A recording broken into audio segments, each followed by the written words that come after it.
Começa agora o programa Educação em Ação. Notícias, debates, entrevistas e informações para toda a região. Absolutamente tudo sobre educação. O programa Educação em Ação está no ar. Apresentação Jorge Strauss. Comentários de Lucas Sequinel.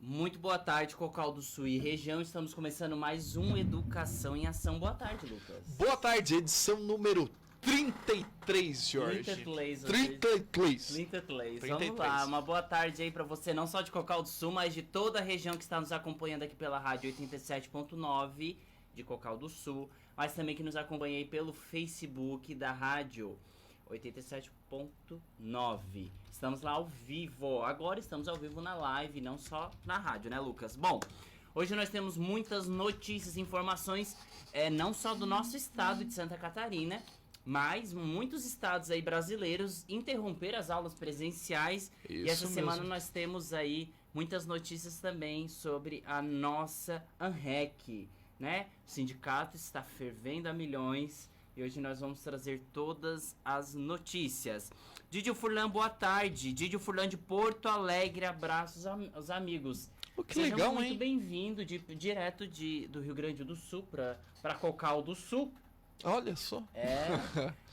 Tudo na região sul. Um telespectador interestadual. Nós temos Inter- a Gisele Donato assistindo também. Oi, Internacional Gisele. de verdade agora. Não, a Gisele é top, é internacional, viu? Boa tarde, Gisele, seja bem-vinda ao nosso programa mais uma vez. Hoje notícias a mil. Levantamento sobre educação na pandemia aponta desigualdade entre redes municipais de ensino. Temos também que falar sobre o MEC, que está ampliando aí o número das escolas cívico-militares, Lucas. Agora Verdade. são 70 instituições que irão adotar este modelo.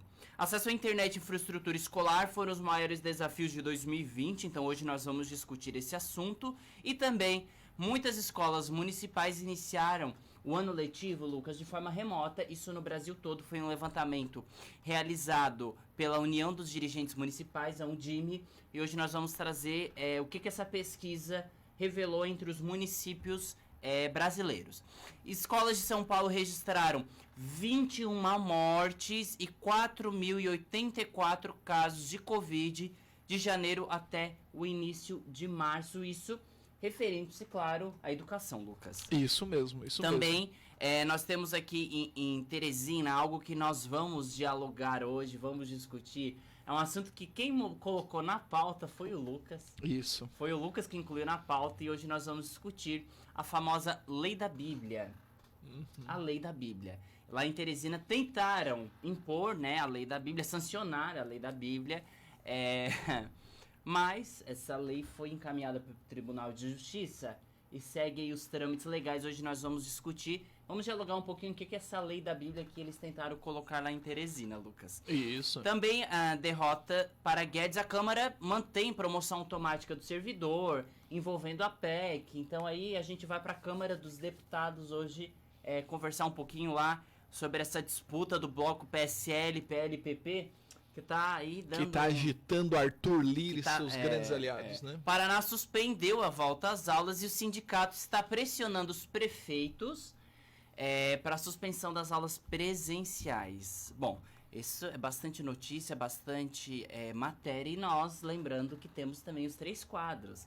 Temos os quadros do Lucas aí sobre educação, que hoje a gente vai discutir. Temos os educadores do Brasil, a Manel Bandeira.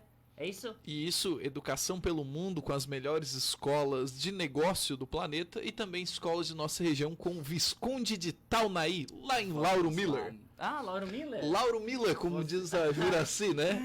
Vou te mandar lá para Lauro Miller. A Gisele, olá, Lucas, boa tarde. Agora ela respondeu o nosso boa tarde, direto de Portugal. Direto de Portugal, internacional. E a Grazi, Rufino, a Grazi, Lucas, eu vou te contar quem é a Grazi, ela trabalha lá na escola. Olha que legal. Seja bem-vindo, Como boa é que é o nome da escola mesmo? Ah. Vou fazer uma propaganda pra escola, que tu elogia bastante. O quê? A tua escola, né? O Maria de Lourdes Carneiro, Maria de a Lourdes Escola Carneiro. Municipal de Criciúma, Maria de Lourdes Carneiro, uma escola polo, que tem localizada na Vila Francesa, próximo antes do Rio Maina. E a Grazi, ela trabalha lá na escola, faz o melhor café que tu imagina, é o da Grazi. Olha só que bacana, hein? Ela é maravilhosa. Um abraço Boa pra tarde, Grazi. Grazi. Seja bem-vindo ao nosso programa. Bom, Lucas, nós temos ainda a informação da Secretaria Municipal, a Secretaria de Saúde aqui de Cocal do Sul, porque nós continuamos aí com finais de semana de lockdown. A gente achava que seria só 2 finais de semana, mas esse final de semana agora estamos ainda no lockdown. Iniciou ontem, por isso todo cuidado é pouco, visto que nem todos ainda estão vacinados. Por isso a Secretaria de Saúde aqui de Cocal do Sul tem um recado para você. O que é importante saber sobre o coronavírus? O coronavírus ainda é uma ameaça para todos. Por isso, precisamos ficar em alerta. Cuide de sua higiene, lavando as mãos ou usando álcool em gel. Use máscara em ambientes públicos ou privados. Mantenha a distância de 1,5 metro de outras pessoas. Caso tenha sintomas como tosse, febre, dor de garganta ou dificuldade para respirar, procure imediatamente o centro de triagem ou unidade de saúde. Cocal do Sul contra o coronavírus. Secretaria Municipal de Saúde. Cocal do Sul contra o coronavírus. Vamos aí nos cuidar, não só Cocal do Sul, né? O Brasil inteiro tem que estar, o mundo inteiro contra o coronavírus, né?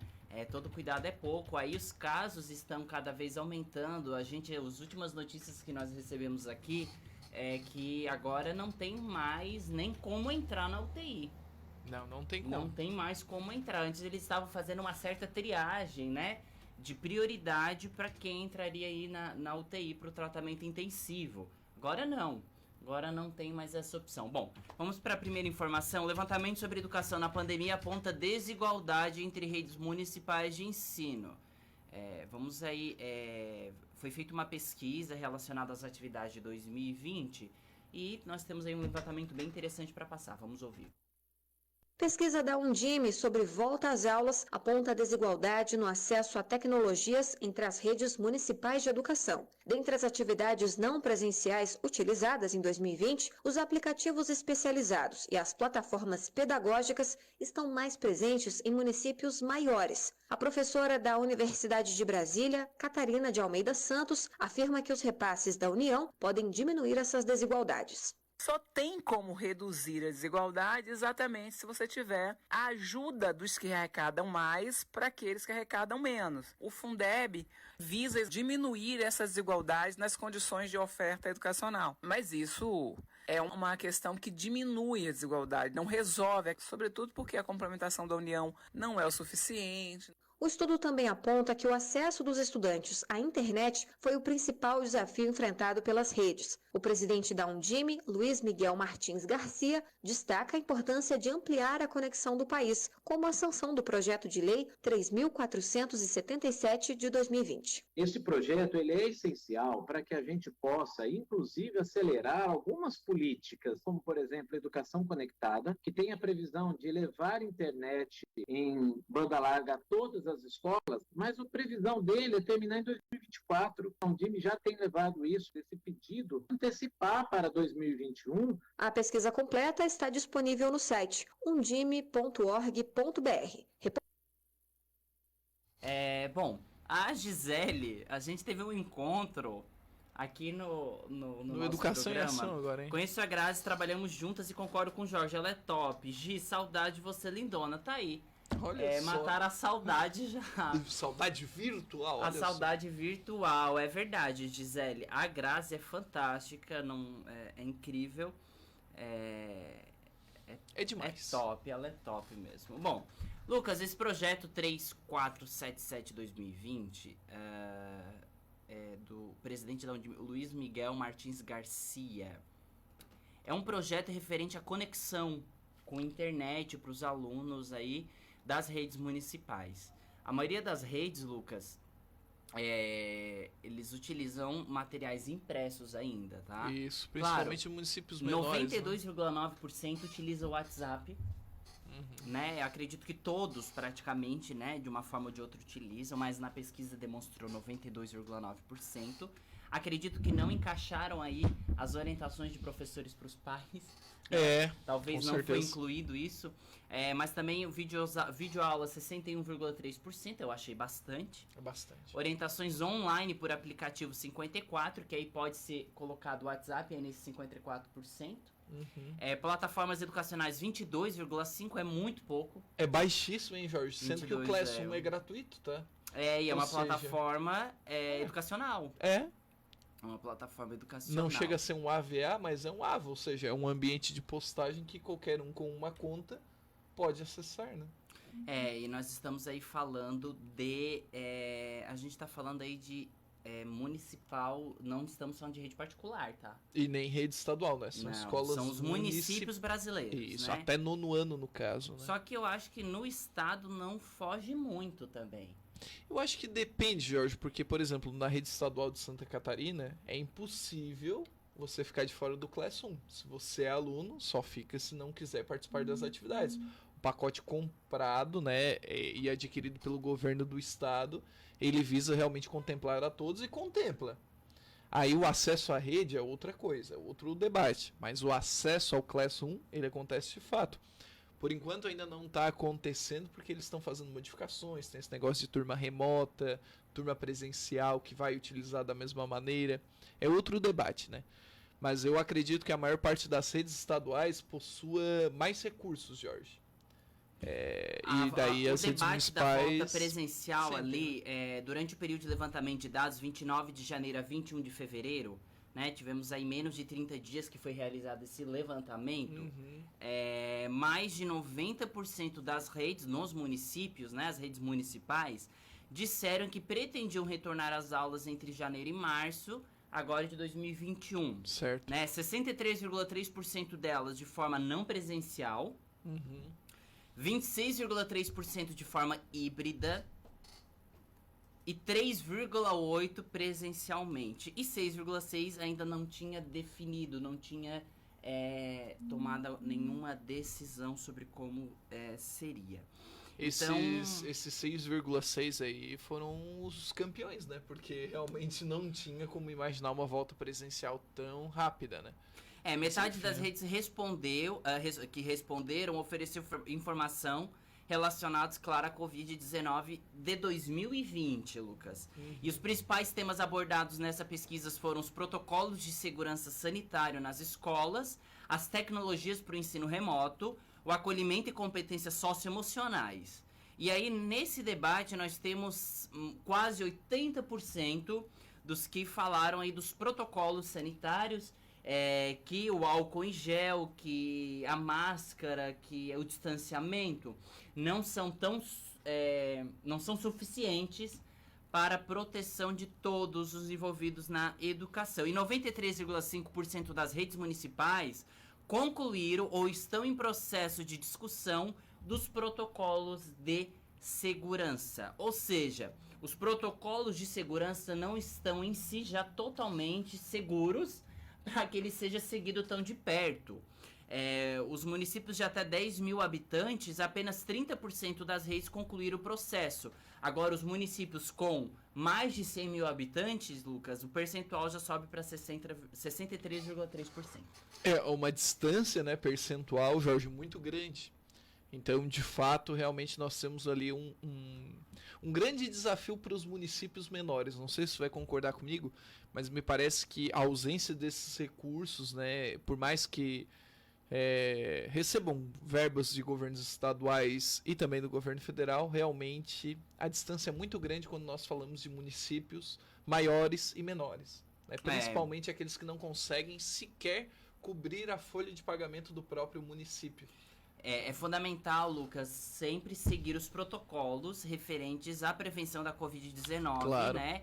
Nós sabemos lá a máscara, a higienização das mãos, o distanciamento social, tanto dentro quanto fora da escola. Muitas vezes é debatido com os alunos o cuidado que tem que ser tomado dentro da escola, mas muitos pais ficam aglomerados fora da escola esperando os seus filhos, os responsáveis. Então é importante ter uma discussão E na verdade não só a discussão, né, mas proliferar essa informação de que o distanciamento social ele não pode acontecer apenas nos espaços que trabalham, ou seja, dentro das escolas, dentro dos postos de saúde, dentro dos mercados, das farmácias, dentro de uma prefeitura, né? Mas o distanciamento social ele tem que acontecer em todos os nichos sociais, não é, Lucas? Com certeza, Jorge. Perfeito essa tua fala. Não adianta imaginarmos que a escola é o único proliferador e imaginarmos que outros locais o coronavírus não... Né, no comércio ou então em lojas como supermercados, né? Na verdade, existe em todos os lugares, né? E ainda mais com esse contexto que nós temos uma vacinação no Brasil muito lenta, né? Enquanto alguns países já estão conseguindo aí atingir 30, 40, 50% no seu ritmo de votação, nós temos o Brasil ainda muito lento. Então nós temos que ter um pouquinho mais de paciência e um pouquinho mais de cuidado, principalmente a população mais idosa, né? Porque, como você mencionou, não é só o caso de Santa Catarina, nós temos Rio Grande do Sul, Paraná, São Paulo, com vários problemas para a UTI, né, Jorge? Então, quando a gente fala dessa distância toda no ensino de escolas municipais, nós temos também problemáticas que envolvem a nível estadual. Não conheço. Quem sei? Diz que estudou contigo, Samurai. Olha só, não lembro. Eu acho que ele tá fazendo confusão, não sei. Vamos ver. E eu aqui na live já entregando Jorge nomes, já entregando. né? Eu entrego nomes, né? Eu sou uma pessoa que entrega nomes. Lucas, então nós sabemos aí que a reabertura das escolas tem que envolver todos os profissionais de educação, não pode ser pensado. Se bem que depois daquela entrevista maravilhosa do senhor Miri D'Agostin, eu fiquei até com medo, né? Foi a melhor ponto do programa passado, a entrevista sensacional. A gente discutiu semana passada ou retrasada, não lembro. Foi semana passada? Semana passada, que eu passei um trecho do nosso parceiro da RTV. Da RTV, né? Isso. Então, a famosa entrevista do Sr. Miri D'Agostin eu achei incrível. Foi a fala política que fazia muito tempo que eu não escutava aqui em Criciúma. Empolgante. Uma fala empolgante, que ele tinha aí um conhecimento técnico do assunto de forma categórica. Eu achei até que ele era educador na entrevista. Olha... Se você não conhece Miri D'Agostin, ele é o atual secretário de Educação. Já foi vereador, né? De Criciúma, ele né? é vereador. Ele é vereador? Só que foi ele não eleito? está Sim, mas ele não está no cargo olha como só. vereador. Miri D'Agostin, ele era alguém que na Câmara Municipal, na Câmara de Vereadores, ele discutia e brigava por emprego e renda. E aí foi colocado na pasta da educação por colocar, porque ele não tem função técnica e nem função de competência, de habilidade funcional para desenvolver ações relacionadas à educação. Então ele faz aqueles discursos políticos maravilhosos, tirando o corpo dele e colocando na frente dele toda a equipe que trabalha na Secretaria Municipal. Que seria de verdade municipal, o corpo técnico da Secretaria. Que é o corpo técnico que tem que depender, né, das decisões do senhor secretário que trabalha por emprego e renda. Justo. Então eu fico com pena dos efetivos que trabalham na Secretaria de Educação, que tem que engolir um senhor como o senhor Miri D'Agostin, e nós na ponta lá na escola temos que engolir que nós somos um bando de pontinhos? Preguiçosos. Preguiçosos? Olha só, rapaz. Somos preguiçosos, somos aproveitadores. Aproveitadores dessa eu não sabia. Trabalhar remotamente, né? É coisa de aproveitador. Mas isso é falado desde o ano passado, né? Os governos, bom, o próprio Salvar achou que são preguiçosos professores, né? Por estarem trabalhando no Classroom. Olha só. Por isso que ele não quer que volte pro Classroom, né? Ele quer que fique presencial por conta disso. Porque os professores são aproveitadores. Os vadios irem trabalhar, né? Salvador é sensível, né? Com algumas questões. Ele é emprego e renda. Emprego e renda. A famosa bandeira do emprego e renda. E provavelmente o nosso futuro governador, concorda? Não. Olha, eu acho que há grandes possibilidades. Se ele for vamos continuar nas notícias boas? Vamos. O MEC amplia números de escolas cívico-militares para 70 instituições. Só. Lembrando que seriam 54 vagas iniciais. Nós anunciamos aqui no programa que seriam 54 vagas iniciais para a promoção do modelo cívico-militar nas escolas. Agora, a coisa mudou, tá? A coisa mudou. São 70 instituições. Eu acho que o número vai aumentar, mas nós temos aí a matéria, vamos ouvir. O Ministério da Educação ampliou a quantidade de escolas que vão adotar o modelo cívico-militar em 2021. Eram ofertadas 54 vagas iniciais, mas um acordo com o Ministério da Defesa ampliou o número de instituições para 74. Atualmente, 25 unidades da federação participam do programa. O governo federal tem como meta implantar o modelo em 216 escolas de todo o país até 2023. Nesse programa, há um conceito de gestão integrada entre o corpo docente do colégio e militares federais e estaduais. Reportagem Alan Rios.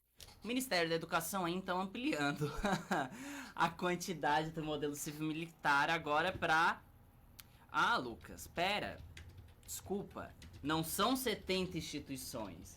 São 74. Olha, são 4 a mais, é um percentual. Não, são 20 a mais, porque eram 54. Ah, não, é. Então. Reparando. 54, mas tá, Antes nós tínhamos aí 54 instituições que adotariam o modelo cívico-militar, agora nós temos aí 74.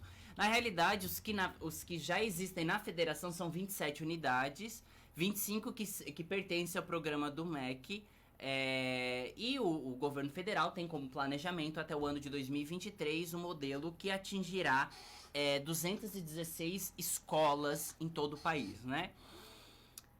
O Distrito Federal e o Pará receberam 2 vagas para o programa, mas ainda não informaram as opções das escolas escolhidas. Então, o Distrito Federal e Pará até agora não tem este modelo. Jorge, posso comentar? Provavelmente a nossa audiência tem alguma dúvida sobre a diferença do ensino militar para o cívico-militar, né?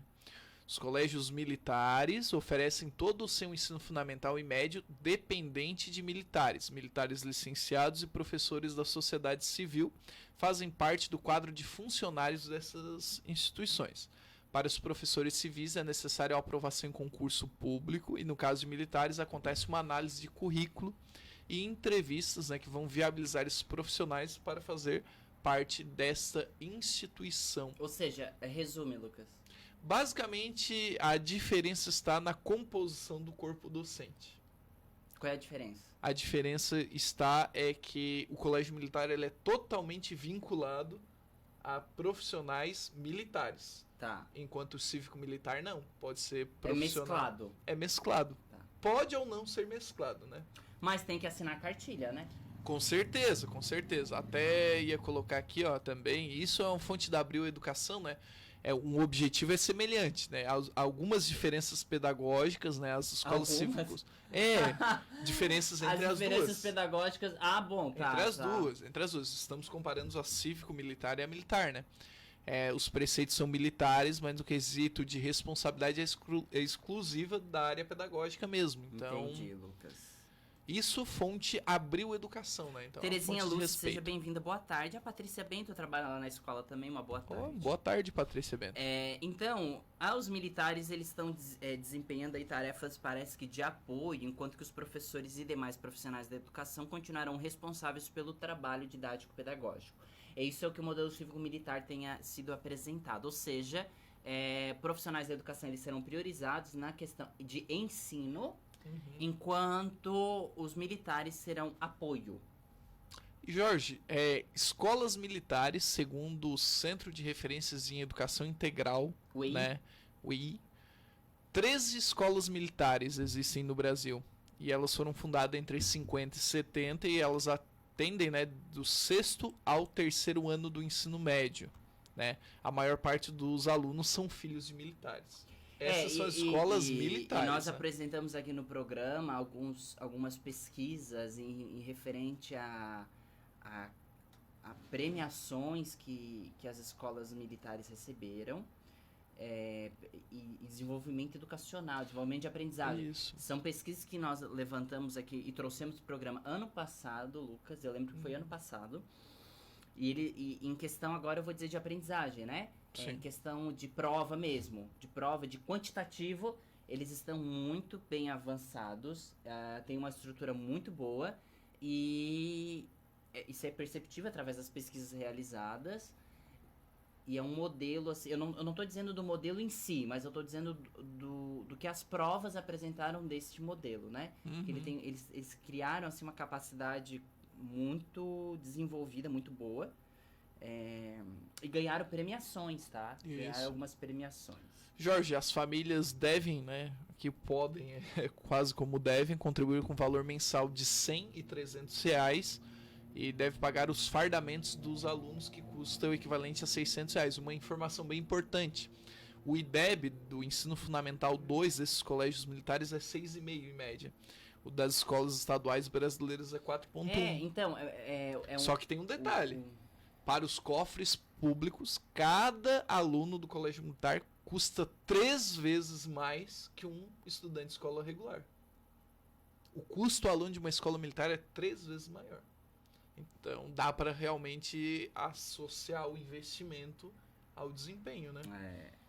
Dá para associar. Dá para associar. Escolas cívico-militares, aí nós temos essa implantação, né? Que tem o PSIM, que tu já citou na matéria de hoje. E é legal informarmos que nós já temos 203 escolas. São financiadas pelas secretarias estaduais de segurança pública. Né? Agora, já atualizando aí com essas últimas também, 216?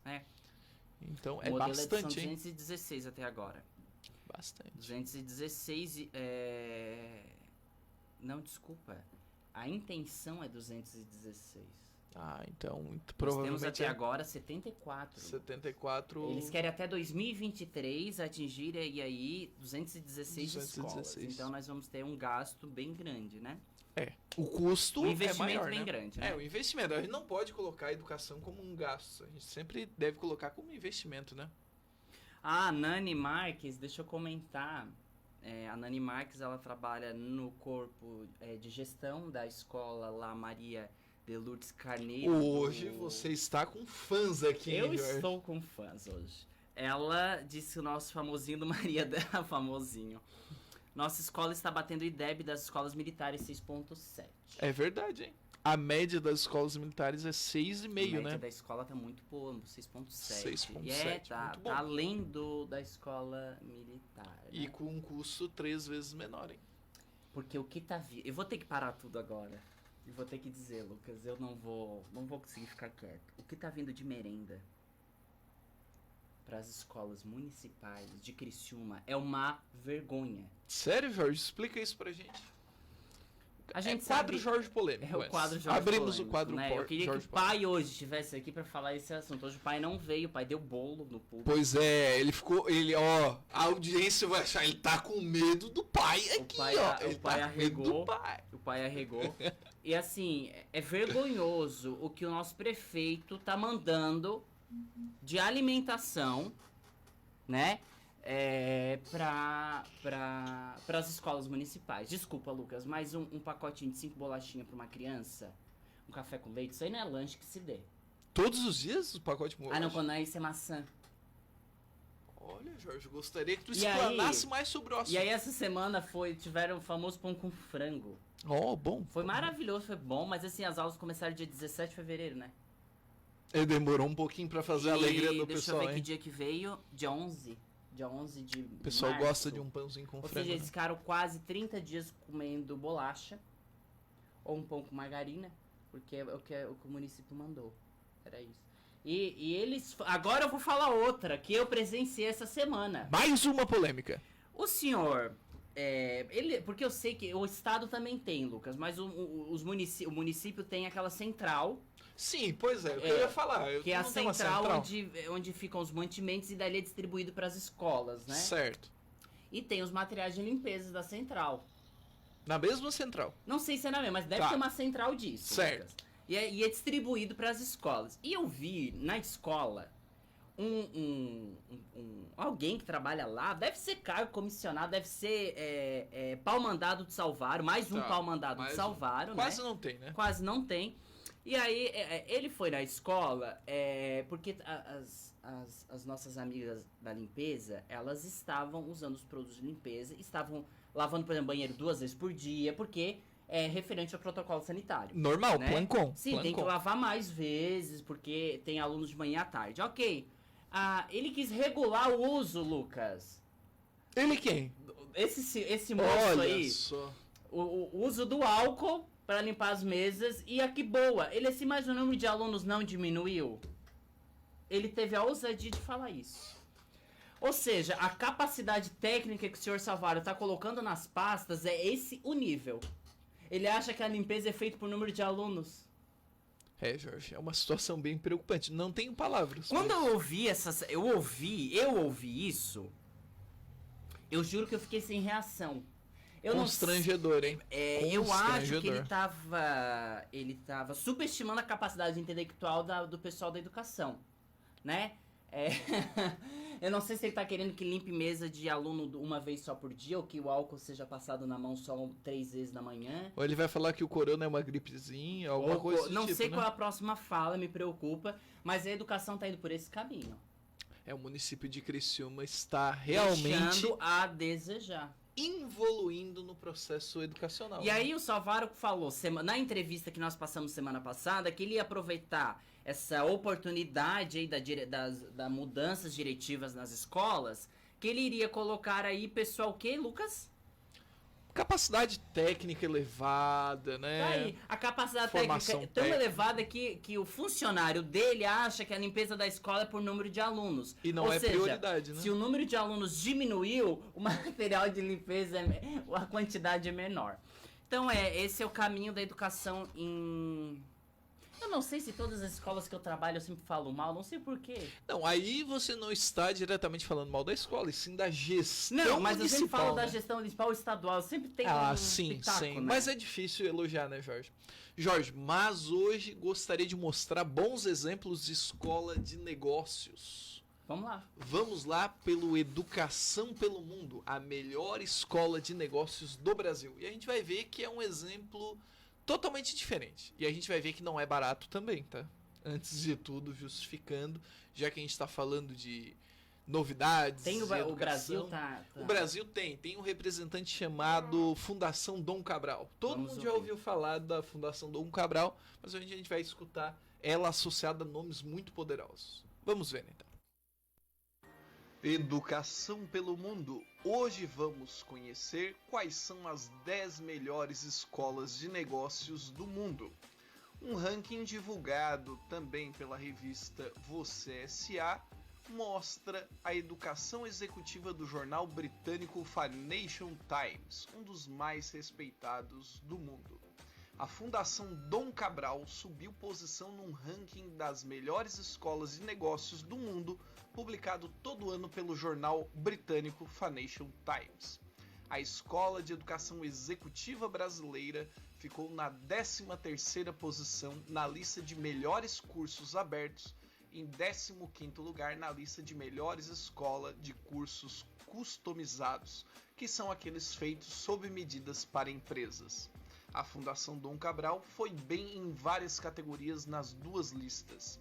Entre os programas abertos, os destaques foram em métodos de ensino e materiais, designer de cursos, metas alcançadas.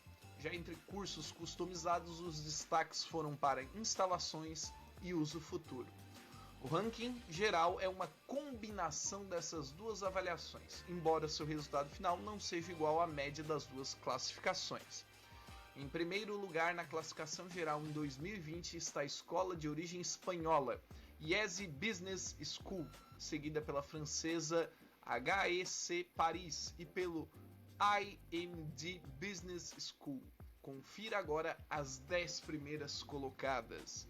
IESE Business School, HEC Paris, IMD Business School, que é na Suíça e também em Singapura. INSEAD, França, Singapura e Abu Dhabi.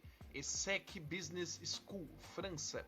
Stanford Graduate School of Business, Estados Unidos. Também dos Estados Unidos, University of Michigan.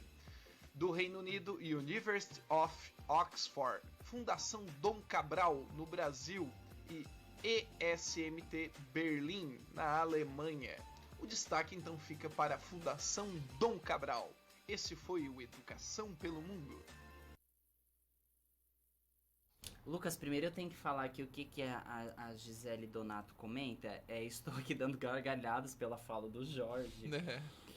E o mais engraçado é que estas situações acontecem justo onde ele está, Não é? Não é, o raio cai na cabeça do Jorge toda semana. Onde toda escola que eu estou, eu sempre presencio, eu sei de cenas que acontecem que eu sou obrigado a trazer pro programa, né? Porque são coisas absurdas. São coisas absurdas. Isso que eu não vou falar hoje das escolas onde eu trabalhei, porque eu tô sabendo de mais coisa. Mas Eu sempre sei, eu tenho fontes muito boas, Lucas. Eu tenho boas fontes. Não vou falar hoje, eu vou deixar pro próximo programa. Acesso à internet e infraestrutura escolar foram os maiores desafios das redes municipais de educação em 2020. Nós sempre estamos falando aqui no programa sobre a Undime. A Undime é aquele União Nacional de Dirigentes Municipais de Educação. Isso. E foi realizada aí uma pesquisa relacionada ao ano letivo de 2020. A pesquisa aponta alguns dados que nós vamos passar agora na matéria a seguir. Acesso à internet e infraestrutura escolar foram os maiores desafios das redes municipais de educação em 2020. É o que aponta o levantamento feito pela União Nacional dos Dirigentes Municipais de Educação, com apoio do Unicef e do Itaú Social. O presidente da Undime, Luiz Miguel Martins Garcia, destaca a importância de ampliar a conectividade no país por meio de ações que redirecionem recursos para estados e municípios. A pesquisa completa está disponível no site undime.org.br. Reportagem Paloma Custódio. Então, o DIMEI publicou o caderno de orientações para secretários municipais de educação. Eu espero que o senhor Miro D'Agostinho leia, porque o seu Miro eu acho que não leu ainda a LDB e muito menos a BNCC. Então, acredito que já que a BNCC é muito extensa, a LDB é muito complexo para o seu Miro D'Agostinho compreender, rapaz, quem sabe... tá chamando o Miro D'Agostinho de mano agora, hein? É muito complexa pra ele entender. Olha. A BNCC não, é complexo, é é verdade. complexo para ele entender. Eu já falei que eu chamei ele de ignorante. Só queria botar Não, fogo. deixa eu deixar claro uma coisa aqui. Deixa claro, então. Eu chamei ele de ignorante, não é ofendendo a pessoa dele. Eu estou falando da posição técnica que ele executa. É total ignorância. Assim como ele aponta o dedo, falando da execução técnica dos professores, que ele diz que não leva pro lado pessoal, eu não estou levando também pro lado pessoal a condição técnica dele na pasta. Que é -1, né? Numa escala de 0 a 10. Numa escala Então, de 0 a 10 é -1. a Undime publicou esse caderno de orientações para secretários municipais de educação. É bom que ele esteja bem claro, porque as pesquisas apontam que 78,6% identificaram um grau de dificuldade entre médio e altos no quesito de internet. Então, claro, a gente tem que agradecer se a gente está trabalhando numa sala de aula em que todos os nossos alunos que estão em plataforma remota tenham acesso à internet, né? Mas a realidade em todos os municípios brasileiros não é essa. A primeira matéria que a gente apresentou hoje foi exatamente isso, da dificuldade de muitos municípios brasileiros a terem acesso aí à internet básica. Nós anunciamos aqui no programa aquele projeto que estava em tramitação na Câmara de Deputados, lá em Brasília, de um valor ser destinado aos estados que seriam repassados aos municípios, que era um dinheiro específico para investimento de internet. Só que era 4G, não era internet, Wi-Fi, nada. Era aquele do chip do celular mesmo, né? Sim. É como que se fosse um pós-pago, não sei, um plano. Ficou muito em evidência como modem móvel em algo 2012, assim, 2013, né? Mas a gente não pode esquecer que a Unicef constatou 5,5 milhões de estudantes que estavam sem atividades ou fora da escola em outubro de 2020. E isso foi algo muito recente, outubro de 2020, Lucas. E 5,5 milhões de estudantes é muito. E não podemos esquecer da adequação da infraestrutura. A adequação da infraestrutura nas escolas públicas municipais, 69,2% classificaram média e alta dificuldade. Ou seja, não tem prédio, o espaço predial é pouco ainda. A infraestrutura ainda não é condizente com a realidade, né? A gente percebe aí que até as escolas particulares estão usando ginásios para dar aula. Então imagina uma escola pública, né, que a dificuldade é muito maior. O levantamento realizado também sobre o ensino não presencial, cerca de 70% das redes concluíram o ano de 2020 em dezembro. 91,9% foram através da atividade não presencial, que encerraram ali em dezembro. Mas é preocupante ainda, Lucas. Eu acho bem preocupante aí, porque Eu acredito... A gente anunciou até que estava tendo aula pela rádio. Isso. No Rio Grande do Sul. Rio Grande do Sul. Rio Grande do Sul, eles estavam dando aula até por rádio. Eles estavam usando todas as plataformas que eles tinham acesso, né? Eu não lembro qual é o município que estava usando programas educacionais televisivas. Em mas Portugal tivemos essa experiência também, a própria Gisele já relatou aqui. né? E a maioria das escolas municipais iniciou o ano letivo de forma remota agora em 2021. Lucas, essa é a próxima matéria que a gente tem para passar, que ainda está sendo muito discutido sobre o retorno. Muitos municípios voltaram presencial, mas é assustadora a porcentagem de escolas municipais que voltaram de forma remota. É o quinto. Esse aí mesmo, vamos ouvir. Grande parte das escolas municipais do país, 63,3%, iniciaram o ano letivo de 2021 de forma remota. Outra parte, 26,3%, planejam as aulas no sistema híbrido, com parte presencial e outra parte remota. E 3,8% das escolas municipais responderam que irão adotar somente o presencial. É o que mostra um estudo realizado pela União dos Dirigentes Municipais de Educação, Undime, com o apoio da Unicef e Itaú Social. E porque a maioria das escolas está usando a forma remota de aulas, a estrutura e a qualidade da conexão de internet representam a maior dificuldade para que os alunos possam acompanhar o conteúdo. A estudante Amanda de Oliveira, que está no 3º ano do ensino médio, conta sua experiência e suas dificuldades nos estudos de forma online no ano passado. Sim, contava com internet boa, só que às vezes tinha de cair ou então ficava travando, né? Mas a minha internet era boa, dava para eu acompanhar, sim, as atividades. E sim, acho que tive perda de conhecimento, porque no caso do ano passado que eu estava no 2º, para mim era o mais importante, assim, para eu conseguir pegar conteúdo, para poder estudar para o Enem e tudo mais. De acordo com a pesquisa, 78,6% dos entrevistados falaram que há um grau de dificuldade de médio a alto com relação ao acesso à internet. E quase 95,3% dos municípios falaram que as atividades remotas de 2020 foram feitas através de materiais impressos e orientações por WhatsApp. Luiz Miguel Garcia, presidente da Undime, relata que algumas escolas municipais pelo país também não possuem internet de banda larga e afirma que a entidade defende a antecipação e ampliação do projeto Escolas Conectadas do Ministério da Educação. A antecipação do programa Escolas Conectadas, né, do Ministério da Educação, ele está previsto para terminar em 2024 com todas as escolas tendo banda larga. A Undime defende que seja ampliado esse processo, que em 2021 a gente já tenha cumprido isso, para a gente ter mais recursos, né, e possibilitar os alunos terem acesso a isso. Luiz Miguel também lembra que o ensino remoto tem causado maior evasão e abandono escolar e ressalta a importância do acompanhamento de professores e da comunidade escolar para evitar isso. Então, o que é importante nesse momento? Que as escolas estejam atentas, que elas façam a busca ativa escolar, cada professor tenha ali a planilha das suas ações, e aqueles alunos que não estão respondendo às atividades, que não estão interagindo no processo não presencial, que eles sejam contactados. A pesquisa foi feita entre os dias 29 de janeiro e 21 de fevereiro em mais de 3.600 municípios brasileiros. Com produção de Michele Moreira, da Rádio Nacional em São Paulo, Nelson Lim. Lucas, então nós vimos aí que a forma remota ela ainda está acontecendo. 63,3% iniciaram o ano de 2021 aí remotamente.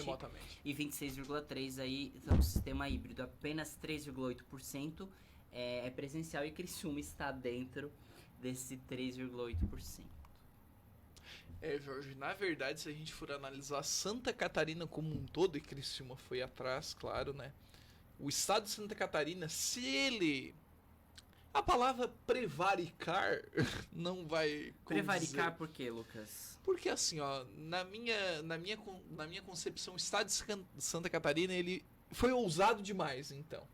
Foi ousado demais porque, no final das contas, ele acabou instituindo a liberdade aos municípios, e os municípios decidiram fazer como eles decidiam. E para alguns, como o Clésio Salvário, né, talvez Seria uma prevaricação, não agir de boa fé, não cumprir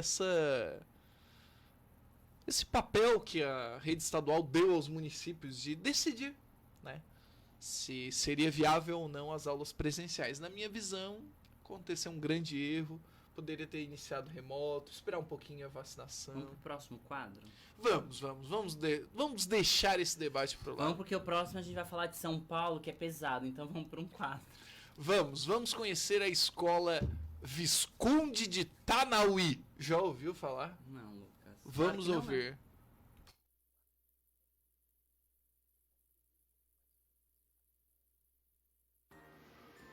Escolas de nossa região. Hoje vamos conhecer a história da Escola de Ensino Fundamental Visconde de Tanauí. Em 1920 foi criada a primeira escola pública de Lauro Miller, denominada Escola Mista. A mesma localizava-se às margens do rio Tubarão. Sua primeira professora foi Dona Biluca. Posteriormente vieram compor o quadro docente as professoras Jacira Menezes, Dona Morena, Irani Vargas, entre outras. Cabe ressaltar que na época Lauro Miller era distrito de Orleans, somente emancipado em 6 de dezembro de 56. Assim como aconteceu com outras escolas, o número de alunos aumentou. Por isso, a escola foi transferida para uma casa própria, na Vila Operária. Posteriormente, houve a necessidade da ampliação da escola. Em 1949, nós tivemos a construção do atual prédio do educandário, situado na rua Alexandre Doneda, no centro da cidade, inaugurado em 1954. Em 1950, funcionava como escola mista. Ela recebeu uma visita muito importante do inspetor de educação, Hermínio Ilse, que veio informar Maria Isabel Souza, a regente do educandário, e demais professores, que a escola seria denominada Grupo Escolar Visconde de Tanauí. Na oportunidade, informou também que o grupo receberia sua primeira diretora, Dona Maria Estelita Barreto. Em 55, a escola recebeu autorização para funcionar em seu prédio, o Curso Normal Regional Álvaro Catão. Em 65, foi abrigado o Ginásio Lauro Milense em 20 de janeiro, funcionando no período noturno. Em 77, houve a junção das duas escolas, o Grupo Escolar Visconde de Tanauí e o Ginásio Normal Álvaro Catão, passando a chamar-se Escola Básica Integrada Visconde de Tanauí. Nessa época, a escola recebeu do governo do estado equipamentos para a constituição de uma oficina para os meninos. Além disso, nós tivemos um laboratório de pesquisa na área de ciências e matemática, bem como uma cozinha equipada para o ensino de culinária às meninas. Essa transformação foi também para atender outros estudantes de escolas públicas estaduais no município. Em 30 de janeiro de 1982, o estabelecimento deixou de ser chamado Escola Integrada e passou a ser denominado novamente de Escola Básica Visconde de Tanauí. Em 25 de fevereiro de 1998, recebe nova designação, ou seja, Colégio Estadual Visconde de Tanauí, pois abrangeria tanto o ensino fundamental quanto o ensino médio. Esse último funcionou por 3 anos no período noturno, formando 2 turmas. No ano de 2001, a escola foi reordenada, voltando a atender apenas o ensino fundamental, ficando denominada Escola de Ensino Fundamental Visconde de Tanauí. O prédio está construído em um terreno de 10.000 metros quadrados, o equivalente a 1 hectare. Possui 6.123 metros quadrados destinados ao lazer, além de uma quadra coberta e iluminada para a prática de esportes. A escola conta com o apoio do APP, Associação de Pais e Professores, e de um CDE, Conselho Deliberativo Escolar. Este foi o Escolas de Nossa Região, investigando a história da Escola Visconde de Tanauí, cuja homenagem era para Alfredo Scradinoli Tanauí, nascido em 22 de fevereiro de 1843, na cidade do Rio de Janeiro. Ele foi um escritor, jornalista e político brasileiro que combateu na Guerra do Paraguai como um engenheiro militar, resultando em um livro Retirada da Laguna. Foi deputado, senador e presidente das províncias de Santa Catarina e Paraná. Primeiro eu gostaria de elogiar a sua dicção para o... Olha, rapaz, Tanauí é complicado, repete, Lucas, como que é o nome completo? Visconde Alfredo. Primeiro vou dar o título dele, né? Que é um Visconde. Visconde Alfredo Stragnoli. Fui pesquisar. Agora a tua Tal pronúncia naí. tá bem melhor. Stragnoli. Qual trava a língua, né? Jorge, mais difícil que isso é só chorar em alemão. Mas por que tu escolheu essa escola aí? Por quê, Jorge? Na verdade, nós falamos sempre muito pouco das escolas que estão um pouquinho acima da gente. Né? A gente fala pouco das escolas de Orleans, de Uruçanga. A gente fala pouco da escola de Lauro Miller. Né? E lá em Lauro Miller ainda tem mais escolas, né? Nós temos outra. O Walter Rothhausen, né? São nomes poderosos, né? Mas, eu me divirto contigo. Nós vamos completar todas as escolas estaduais, acho que até o final do ano, hein? Aqui da nossa. Aí depois a gente passa para as municipais que são menos importantes. Não vai fazer a defesa do Cléio Salvário das escolas municipais? Não, eu acredito. Pera. Eu acredito que seria importante falar das escolas municipais, sim, né? Elas são mais novas. Né? Acredito que tu possa fazer isso, Lucas. Você está totalmente com a chave da cidade para poder falar das escolas municipais. A única dificuldade, Jorge, o pessoal até procura e fala assim, nossa, gente, por que sempre as escolas estaduais? As escolas estaduais são mais antigas. E normalmente, os relatórios de estágio, os documentos que estão presentes em bibliotecas públicas, né, digitais, de preferência, facilitando a nossa pesquisa, são de escolas estaduais, Jorge. Então, assim, quando a gente procura um pouquinho mais sobre escolas municipais, temos uma ou outra que são realmente escolas mais antigas. Todas as escolas municipais aí, em sua grande parte, têm 30, 40 anos. Ainda não tem um suporte histórico tão grande, né? Agora, as escolas estaduais, como essa que nós comentamos hoje, são da década de 20, do século passado, claro, né? Mas é isso, Jorge. Terminou? Avançamos. Terminou, Cláudia? Terminei. Depois ainda temos educadores do Brasil falando sobre Manuel Bandeira. Grande Manuel Bandeira. Só quero fazer uma pergunta antes que o pai... Porque se o pai chegar nesse meio tempo, eu não quero Não discussão. foi militante do PT, porque nem existia o PT. Tá, porque eu não quero briga pra cima de mim. Não. Se ele falar que o Manuel Bandeira era petista, ele vai falar que Paulo Freire votou no Fernando Henrique Cardoso também. O voto é secreto, não é? Pode ter votado. O voto é secreto. Daqui a pouco vão dizer que a urna eletrônica não funciona também. Escolas de São Paulo registram 21 mortes e 4.084 casos de Covid de janeiro a março de desgoverno. Ou seja, Lucas, essa pesquisa... Rápido, hein? O número de casos Então, elevado, essa pesquisa foi feita em pouco tempo. Então, nós temos aí janeiro, fevereiro e início de março. Não são 3 meses, né? 2 meses, alguns dias. Olha aí. Só. E todos os... ao todo foram registrados aí 24.345 suspeitas, né? Nas unidades escolares do estado de São Paulo. Isso nas escolas municipais, tá? Sim, escolas municipais do estado. Da capital. Da capital? Eu tô falando só da capital. Tudo isso só na capital? Só na capital, mas a capital é enorme, né, Lucas? Não, sim, mas sabe que a rede estadual é muito forte na capital, né? Os dados, eles foram encaminhados através da Secretaria Estadual de Educação, tá? Que criou esse sistema chamado CIMED. E a maioria dos casos confirmados, 59% dos casos foram confirmados em escolas estaduais também. Olha então só. Aí nós temos a diferença aí das escolas estaduais e municipais. 37% dos casos ocorrem em colégios particulares, Lucas. Olha. Né? E 3% são escolas municipais.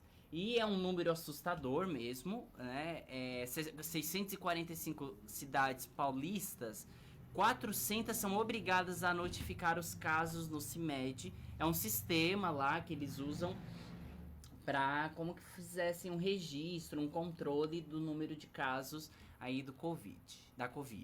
Nos 21 óbitos, 19 são servidores e 2 de alunos. Olha só. Isso aí é realmente muito assustador. O número observado nas escolas mostra uma incidência de 41 casos por grupo de 100 mil. Ou seja, a cada 100 mil pessoas, 41 têm a Covid. É uma proporção de 1.393 mil para 100 mil pessoas, Lucas. É bastante gente, Jorge. É uma proporção muito alta. Muito alto. Dos casos confirmados da doença, 62% foram registrados em funcionários e 38% em estudantes. Eu estou fazendo uma mescla entre município e escolas municipais e estaduais, tá? Certo. Estou fazendo essa mescla. Muito bom. E das mulheres infectadas, a faixa etária é de 40 a 49 anos, que corresponde a 26% dos casos, e os homens é a faixa etária de 15 a 19, que corresponde a 22%.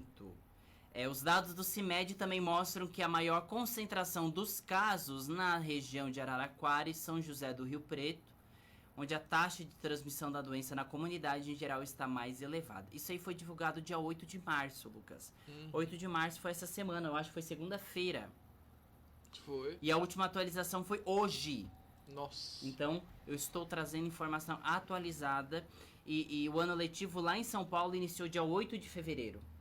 Sim. Então, de 8 de fevereiro a 8 de março foi feita essa pesquisa e nós temos aí casos, 21 servidores mortos pela Covid-19. Isso é muito triste. Hoje eu ainda estava vendo uma matéria, em São Paulo eles estão em lockdown, né? Lockdown. Mas o aglomero... o João Dória tá tentando né? implantar um lockdown bem rigoroso, mas o pessoal nega a todo momento essa proposição, até porque abala a economia. A gente sabe das consequências que um lockdown... Lucas, eu vou trazer um anúncio, uma notícia que eu vou agora querer discutir. Eu quero que tu discuta, tu está liberado. Calma, antes só gostaria de Tu me colocar... cortou. Não, calma. A população... Cortou o apresentador no meio, assim. Calma. Só gostaria de falar, Jorge, que a gente tá falando de São Paulo e eu fui até o IBGE Cidades dar uma informação muito valiosa. Quando nós temos de escolas, né? Quantas escolas tem em São Paulo? De educação infantil, 4.788.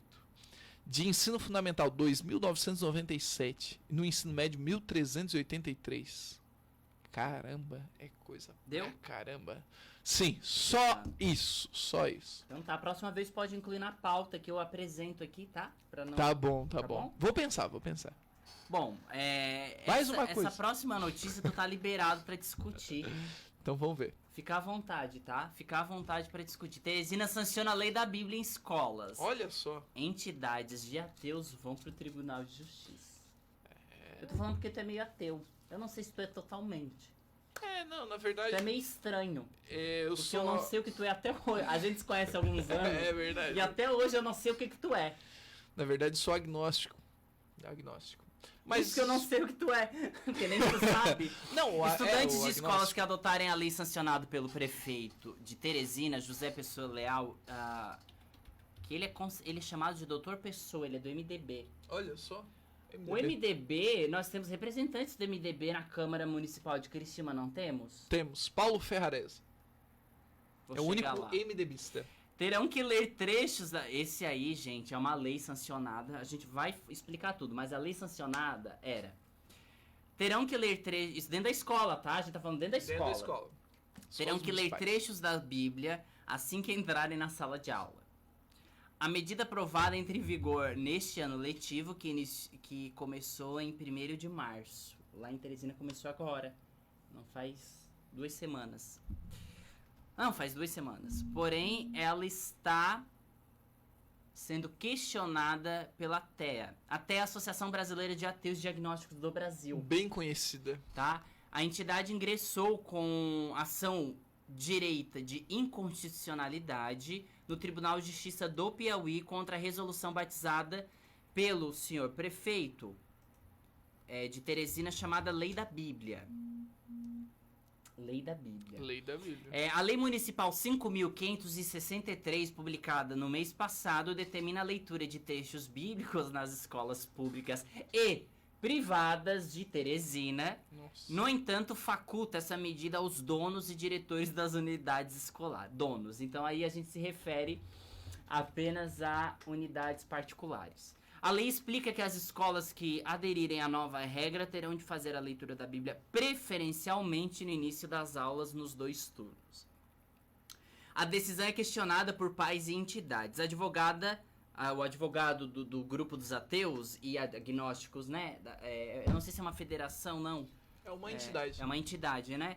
O senhor Tales, que é o advogado, ele diz que há privilégios mesmo com a lei sendo facultativa.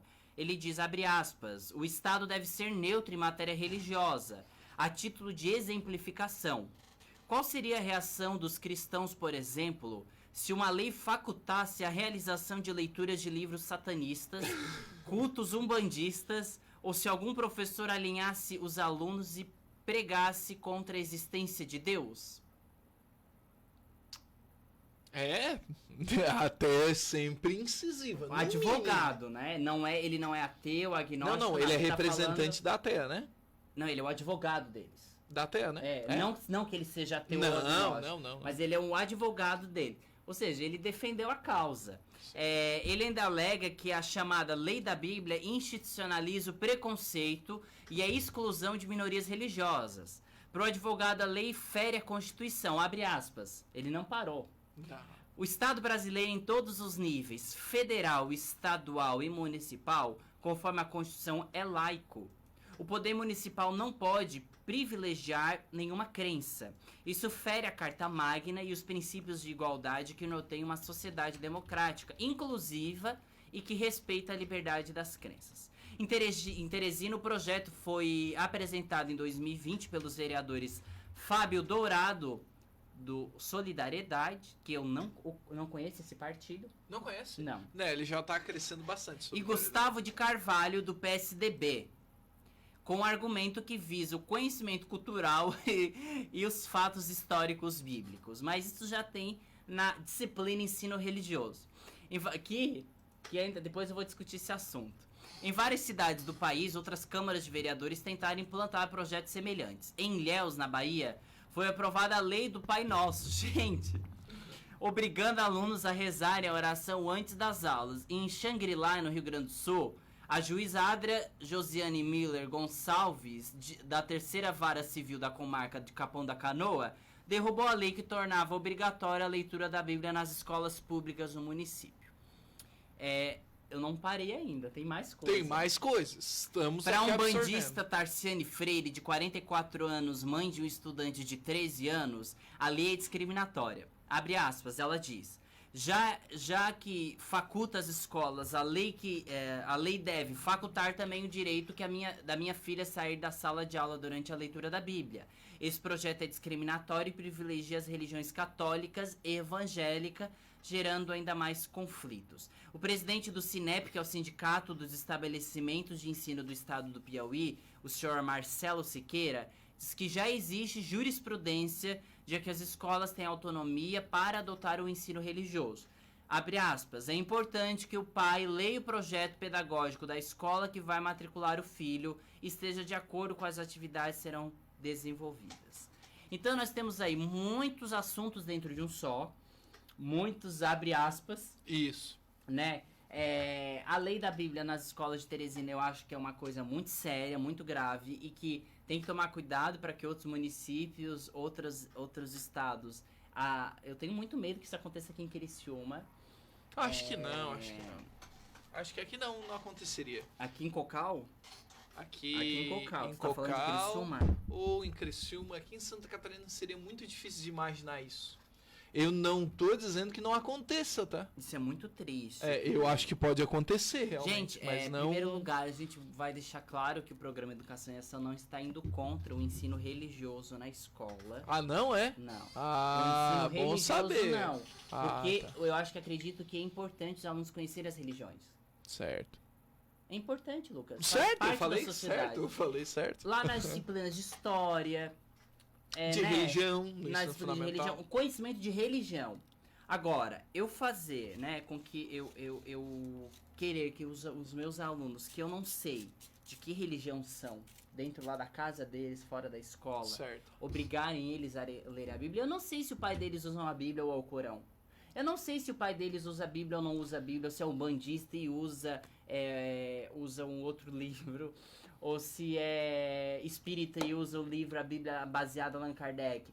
Então, eu não posso obrigar que os meus alunos utilizem as escrituras sagradas como goela abaixo. Sim. Não pode. Eu nem vou falar em questão de ferir Constituição no sentido de laico, de laicidade. É laicidade, Laicidade, né? muito Não bem. vou nem entrar nesse quesito, porque é constitucional. Isso Né? mesmo. É constitucional isso. Mas eu digo no sentido de que respeito ao próximo. Respeito ao próximo.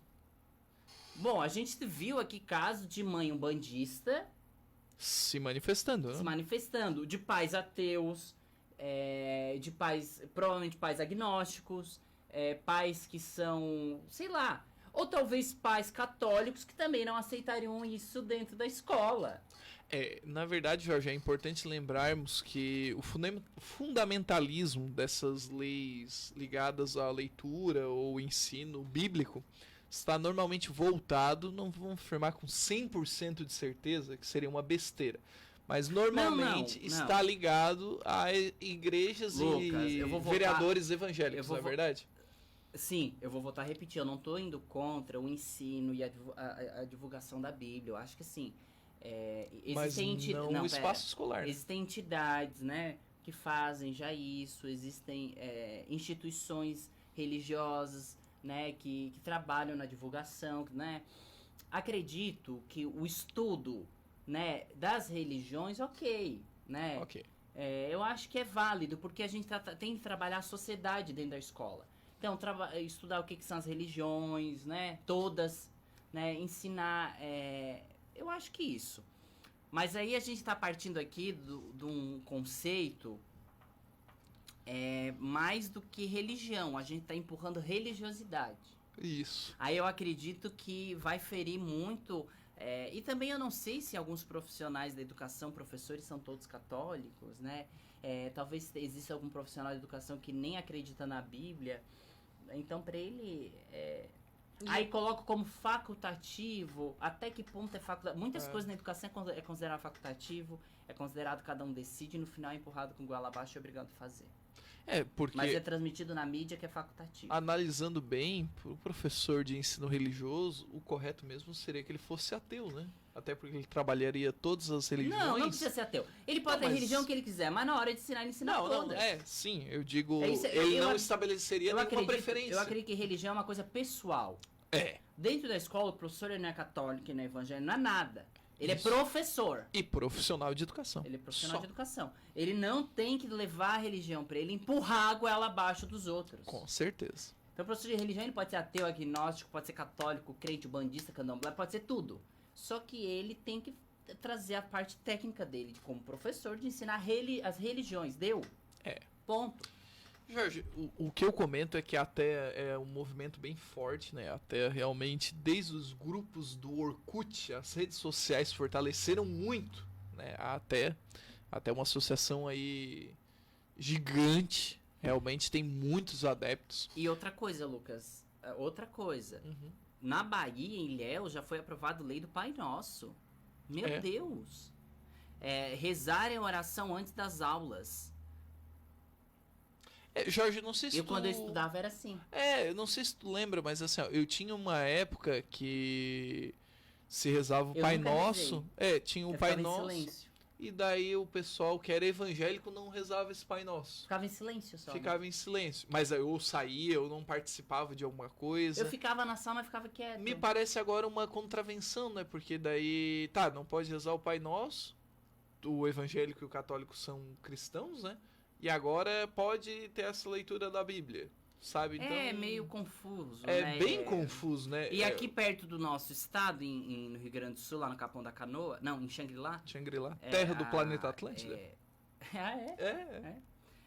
A juíza teve que derrubar uma lei que tornava obrigatória a leitura da Bíblia nas escolas. Obrigatório é complicado, hein? Pois essa aqui ainda é obrigatório. É muito obrigatório. Mas o Rio Grande do Sul ele é muito... O Rio Grande do Sul sempre quando vem com as leis, já percebeu na área da educação? Forte, né? É sempre uma coisa incisiva. Rio Grande do Sul sempre teve essa marca. Incisivo. Então esse presidente do sindicato do ensino dos estados do Piauí, ele já diz sobre que já existe a jurisprudência de que as escolas têm autonomia de adotar o ensino religioso. Ok, né? Ainda hoje tem essa autonomia, mas há muito pouco tempo atrás não era opção. Não. Era obrigatório, ele Obrigatório. estava dentro do currículo obrigatório, agora não é, né? Não é mais obrigatório. Apesar dos currículos sempre adotarem, né, Jorge? Mas hoje em dia o ensino religioso na escola, ele trabalha valores, né? Amizade, família, ele não trabalha religião mais. Se você parar pra ver, o ensino religioso, ele não trabalha só as religiões, ele trabalha as diferenças, ele trabalha, né, o respeito às diferenças. Como é que eu vou ensinar no ensino religioso para uma criança o respeito às diferenças, se antes de começar as aulas eu sou obrigado a fazer com que todo mundo leia a Bíblia, sabe? Eu não tô falando que é errado fazer isso. Eu estou falando, por exemplo, num colégio católico. Isso é mais do que normal. Normal. Numa escola católica. Uma escola luterana. Normal. Ok. O Adventista. ambiente é propício para isso. Adventista. Não tá sendo empurrado nada goela abaixo ali. Todos são culturalmente dentro desta denominação religiosa. Agora eu tô dizendo num espaço público de que não é... A massa não são todos da mesma religião, né? Nós temos aí... Como que é? Diferenças, né, Lucas? Culturais, de religião, de diversidades, enfim. Então eu acho que é um pouco complicado. Empurrar, sim, eu não sei se resolve. Eu acho que não. A Não Gisele resolve nada. tinha colocado uma mensagem, exatamente, o pior é ter pessoas que se prestem a esse trabalho.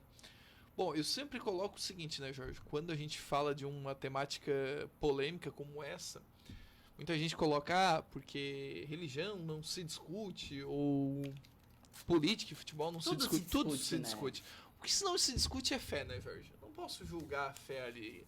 Agora, religião, política, futebol, qualquer tema deve ser discutido, né? A discussão, porque a discussão é levada para o tema pejorativo. Isso. E, Jorge, antes de finalizar, posso trazer uma matéria sobre essa entidade, que é até falando sobre essa temática?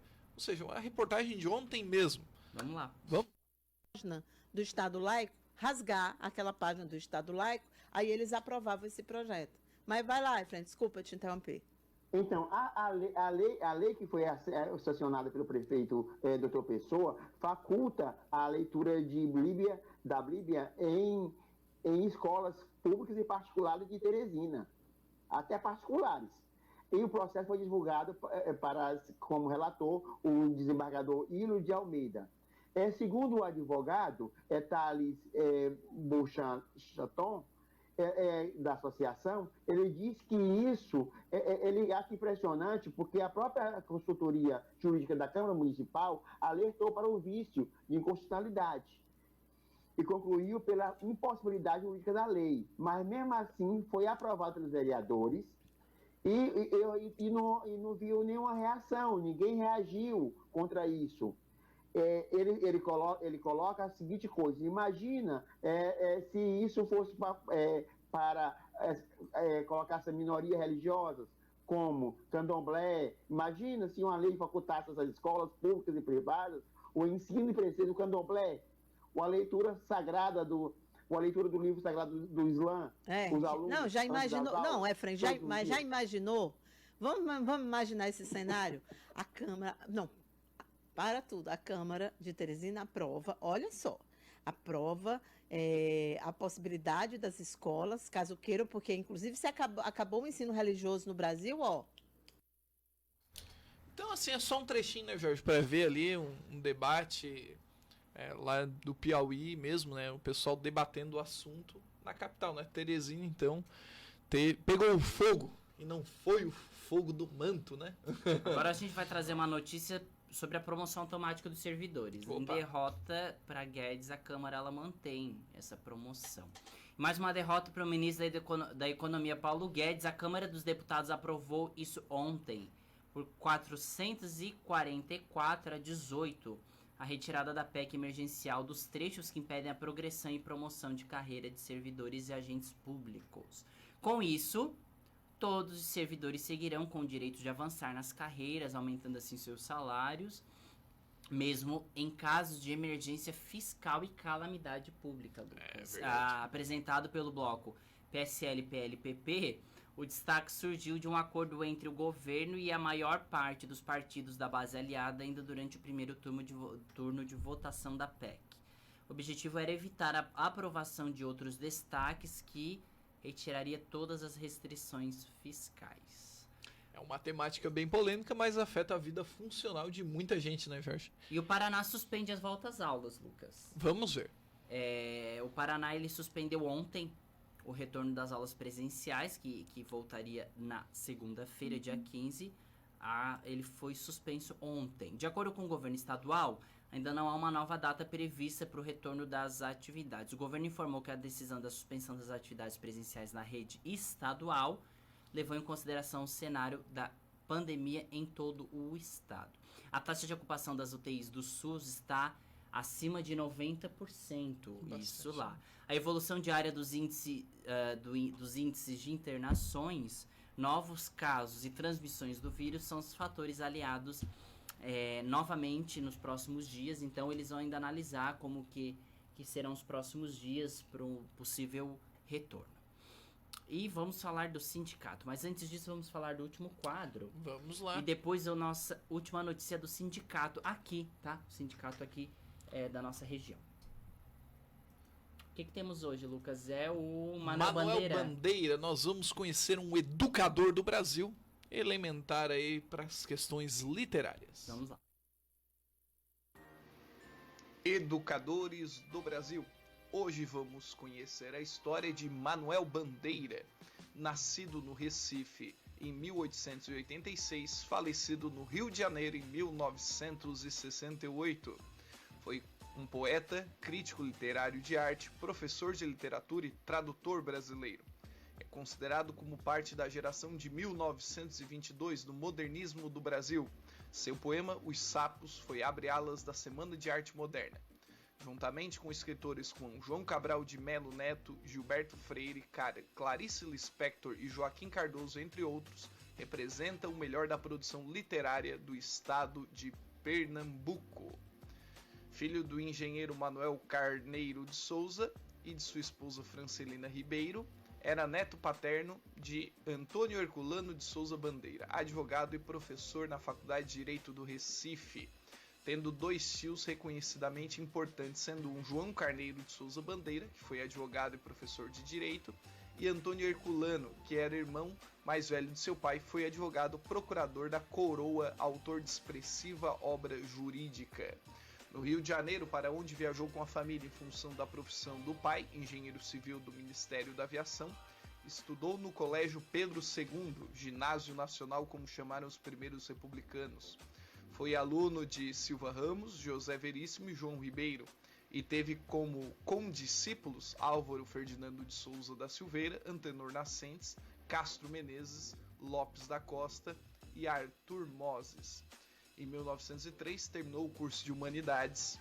Para tratar do seu repouso, foi para Teresópolis e Petrópolis. Com a ajuda do pai, que reuniu todas as economias da família, foi para a Suíça, onde esteve no sanatório de Clavadel, onde permaneceu até 1913. Tudo isso graças a uma tuberculose. Em virtude do início da Primeira Guerra Mundial, volta ao Brasil. Ao regressar, iniciou na literatura publicando o livro Cinza das Horas, em 1917. Uma edição de 200 exemplares, os quais o custo ele mesmo cobriu. 2 anos depois, publica o segundo livro, chamado Carnaval. Em 35 foi nomeado inspetor federal do ensino. Em 36 foi publicada a obra Homenagem a Manuel Bandeira. De 38 a 43 foi professor de literatura no Colégio Pedro II. Em 1940 foi eleito membro da ABL, Academia Brasileira de Letras. Depois foi nomeado professor de literaturas hispano-americanas na Faculdade de Filosofia da Universidade do Brasil, cargo a qual se aposentou em 56. Manuel Bandeira faleceu no dia 13 de outubro de 1968, com hemorragia gástrica, aos 82 anos de idade, no Rio de Janeiro.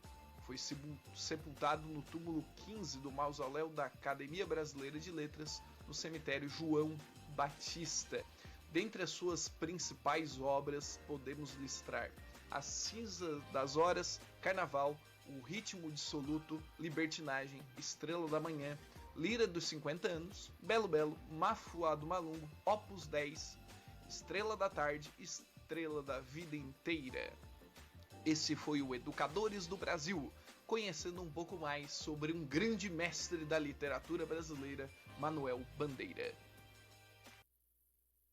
Tá aí, o senhor Manuel Bandeira. Manuel Bandeira. Sindicato pressiona prefeitos para suspensão das aulas presenciais.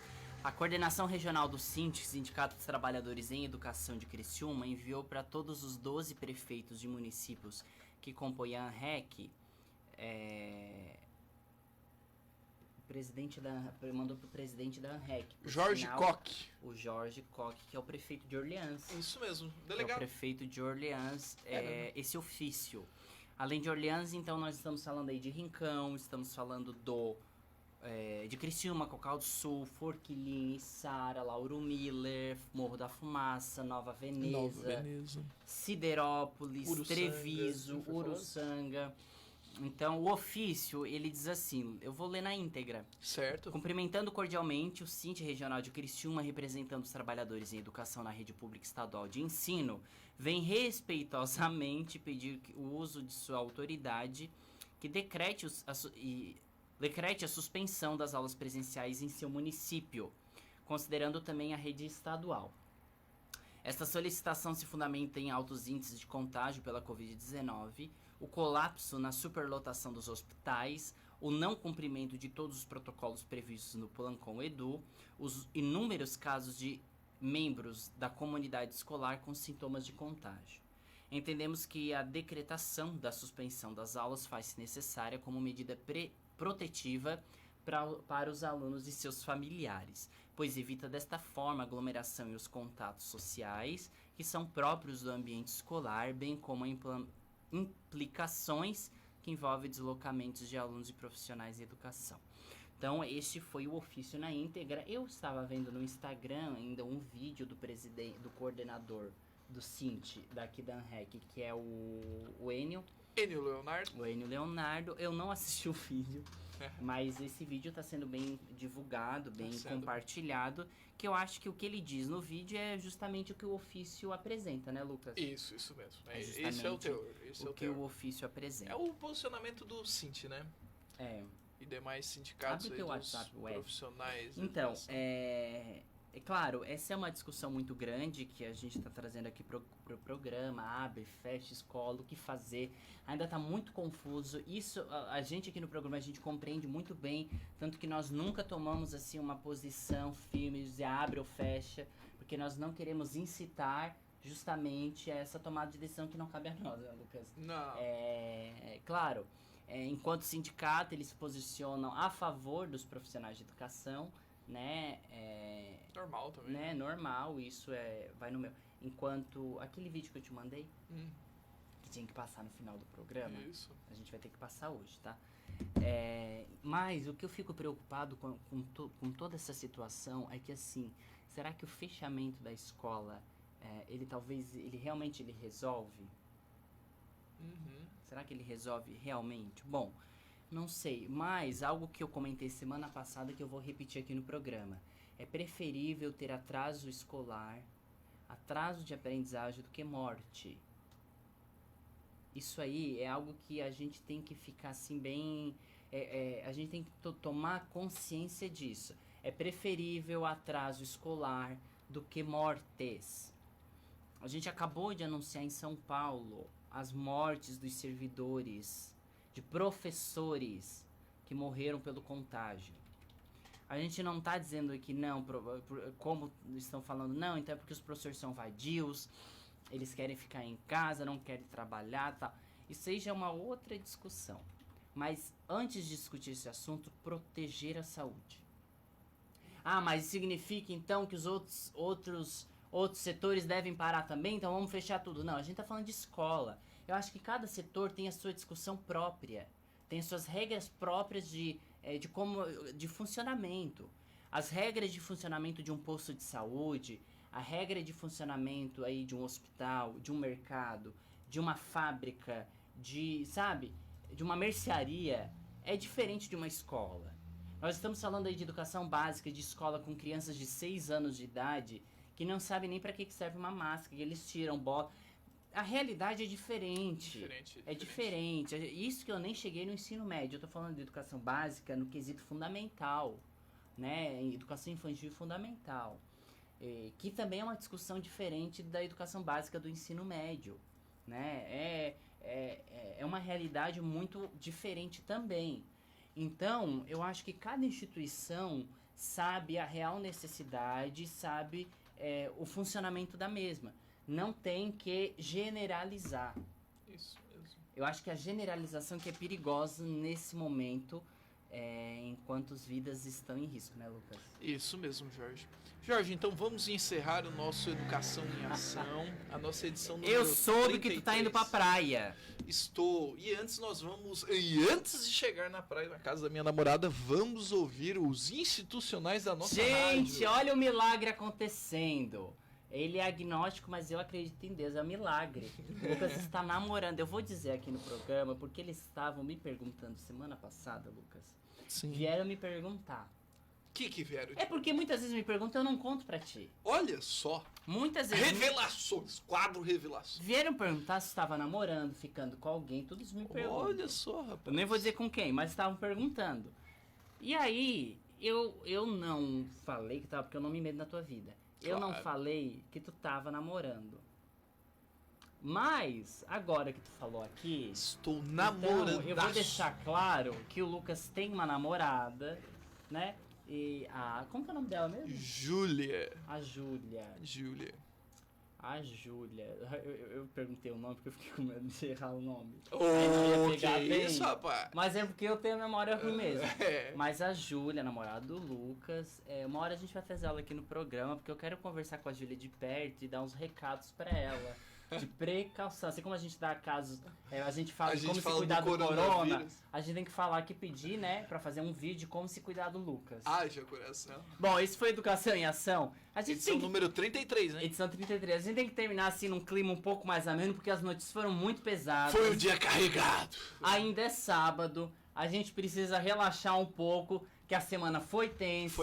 Segunda-feira que nos aguarde. Começa a tensão de novo. Começa a tensão tudo de novo, então a gente tem que terminar o programa aí relaxando um pouquinho. Sábado que vem, 14 horas, eu e o Lucas estamos aqui no Educação em Ação, trazendo notícias, debates, assuntos. Vamos ver se o senhor Ricardo Strauss aparece sábado que vem. Vamos ver. Nos acompanhe no Facebook, no Facebook da Rádio 87.9, no canal do YouTube do Lucas Sequinel. O programa de hoje, os anteriores estão lá, assim como os quadros também. Quer ver na íntegra as notícias que passamos aqui? No blog Educação em Ação. Coloca lá no Google, Educação em Ação Blog. É o primeiro, é o nosso, que aparece lá todas as notícias que passamos aqui, com as fontes certinho lá da onde que a gente tá tirando a informação, tá? Isso mesmo. Vamos encerrar o programa, mas antes de encerrar nós temos uma notícia. Institucional. Depois vai ser uma música aí pro pessoal. Então, um bom final de semana, se cuidem. Sábado que vem, 14 horas. 14 horas. No programa. Abraço.